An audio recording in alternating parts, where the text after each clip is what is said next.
Before we get into today's video, I want to thank our patrons on Patreon. Thank you to Linda and Sophia. If you would like to be a patron on Patreon as well, you can hit up the link down below. The money goes towards the Christo-Pagan church that we are starting here on YouTube. If you would like to support this channel in other ways, you can do so by hitting up the eBay link down below. That is my business. It keeps the lights on, keeps the channel up and running, keeps food in my stomach and all that good stuff.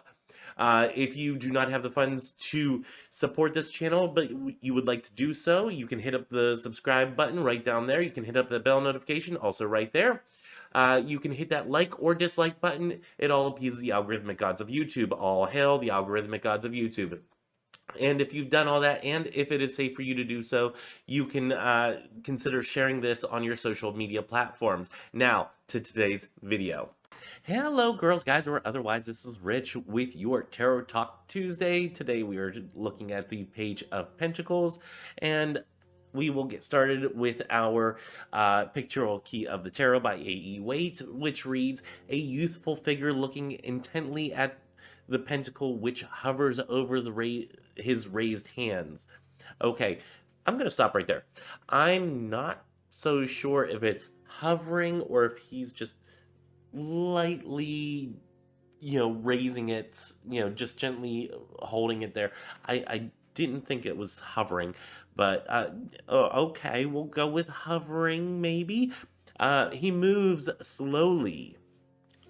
Okay, did not see much in movement there. Insensible of what of that which is about him. Oddly worded. Divinatory meanings. Application, study, scholarship, reflection, reflection, another reading says news. What? That's just very oddly worded. Messages and the bringer thereof. Okay, messages and the bringer thereof. Also rule management. Okay, I don't know how anybody actually got to be a tarot reader from reading the pictorial key of the tarot. I'm sorry. Reverse is progeny. Dissipation, liberality, luxury, unfavorable news. Really don't know how anybody became a tarot reader.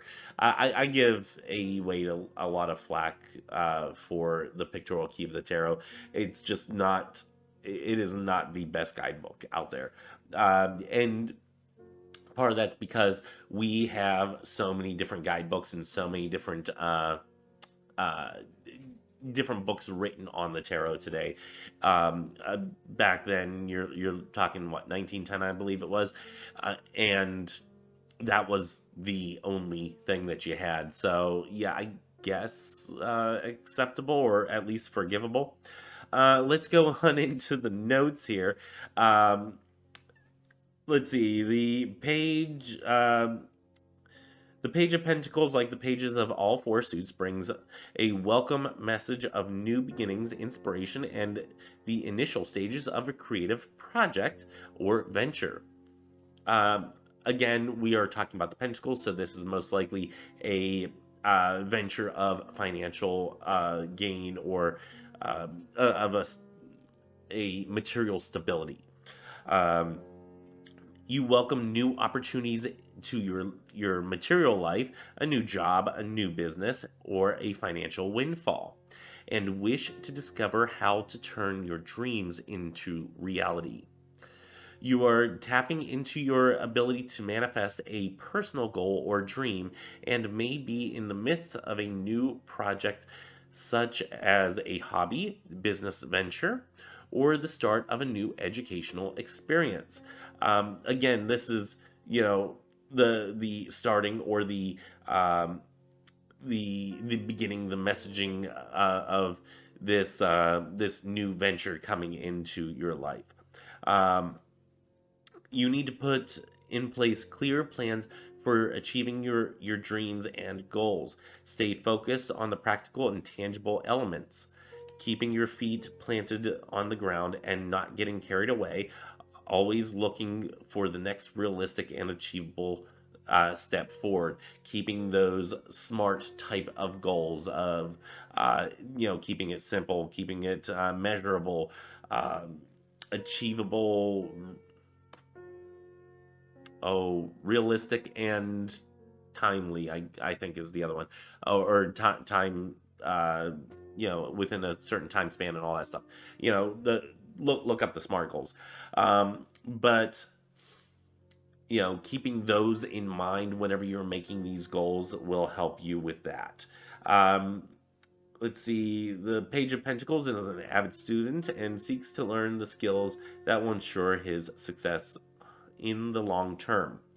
When you are ready to up level your skills and learn something new, so you can manifest your dreams. Try something new and discover another aspect of yourself. You This may show that you are considering a new business or entrepreneurial venture, or you are in the initial stages of setting up the company to be financially successful and abundant in the long term. Uh, so that not something that I'm overly familiar with, of making a company completely sustainable for the long term and able to provide for me. My business is on stable ground as itself. I don't expend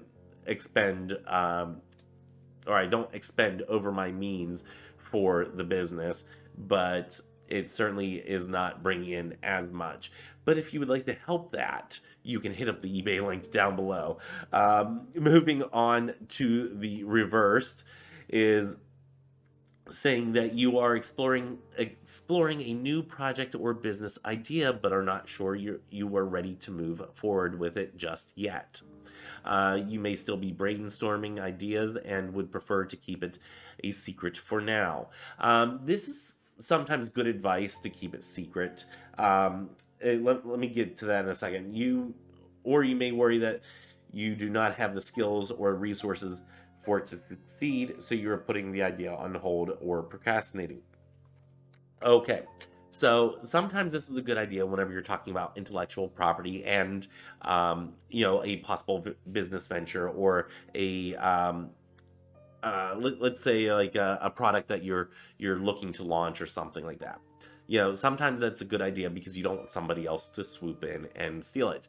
However, if you have, like, really good friends or family members or something like that that you absolutely trust, and they would have zero interest in stealing your idea, then yes, I would suggest going to them and asking for their opinions, asking for any advice, ways that you can make the product better, or you know asking them, to evaluate and see if they find any pitfalls. Somebody that is brutally honest with you is the type of person that I would go to for this type of advice.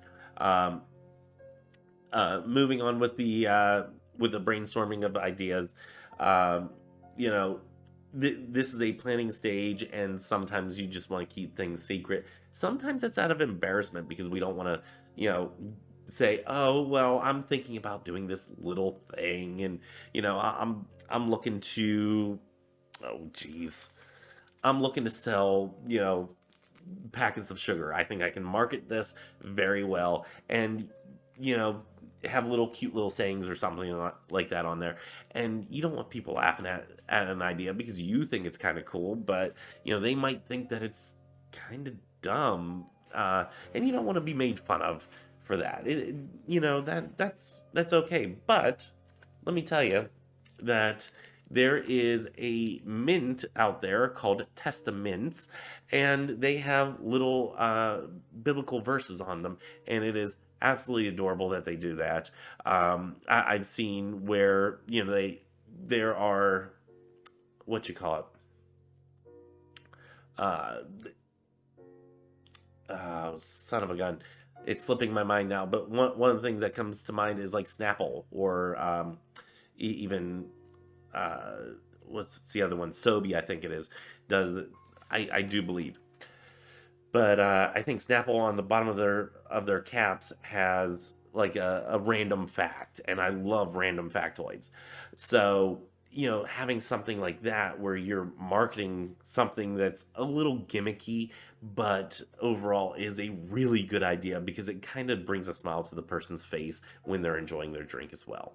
And, I've gone and opened up a Snapple and been like, oh, okay, this is really cool, that was kind of interesting, and I want to look further into it. It's a way of marketing that overall has a positive effect. Is it the sole reason that they would buy that brand? No. Is it a little perk of buying the brand? Yes. So, if your idea of putting little tiny jokes or little factoids on sugar packets, and I just say sugar packets because it was something that I had close here. Um, if that is your idea, go for it and make that $1 million idea, because I think it could be actually something in the rough there that you know you shouldn't be embarrassed about. People make millions of dollars on way dumber ideas. So why can't you? Anyway, moving on. Uh, the reverse page of Pentacles can also suggest that you are trying to get a specific project or idea off the ground, but each time you try, it seems to amount to nothing or takes you even further away from where you want to be. This is the spinning your wheels and whatnot. Give yourself some time to step away from the project for a short period so you can re-energize and refocus before trying again. Sometimes we just need to step back for a minute and reevaluate where we're going, and what we're actually intending to do. This also invites you to learn from your past mistakes. You can discover new perspectives of yourself that might help in the future. So that's what I have for the notes. Going back to this is, sometimes we spin our wheels. We're sitting there, we're like, oh my gosh, what are we gonna do? The deadline's coming up for it. But at the same time, the more and more I work at this, the less and less it seems to actually come to fruition. And sometimes we just need to step back, take a small break, and reevaluate where we're going and what we're intending to do with the overall project. Regain that focus, look at the bigger picture of what is trying to be accomplished here. This is one thing that I find with the Christo-Pagan Church, and I've mentioned this in the past, that sometimes I'm spinning my wheels and it's like, okay, do I want to do it this way or do I want to do it this way? Hey, wait, why don't I do it this way? And then, I kind of lose the forest through the trees type of situation. And, at those times I have to step back and say, what is the real purpose though that we are starting this church, for instance? And I'm like, okay, well, it's to help people to be better. Or I go back to the phrase of to make you think, make you inspire you, make you think, and make you laugh, and do it to the betterment of your to make you your best self yet. So that is the overall goal, and as long as if we are achieving that goal, everything else is just gravy on top of that. As long as if people are getting the most out of it, and if we can get it to the point where it's this spectacular production and everything, fantastic. If it's going to be low budget and still hit the marks of inspiring, making people think and making people laugh, and getting them to their best version of themselves, then we've hit the mark. Anything beyond that is just gravy. So sometimes that's where we need to be, is to step back, reevaluate everything, and think things over. And I'll tell you this, if any one of you, let me go ahead and get rid of this card here. If any one of you are coming up with an idea of putting little phrases on sugar packets now, please hit me up. I'll be an investor. I think that is a wonderful idea. Pitch it to me. Set up a full proposal. I'll try to at least try to back you up on it. If not, I'll give you a shout out and everything. So yeah, hit me up, let me know. But that's all that I have for today. And until next time, may you have love, hugs, and ladybugs. Bye.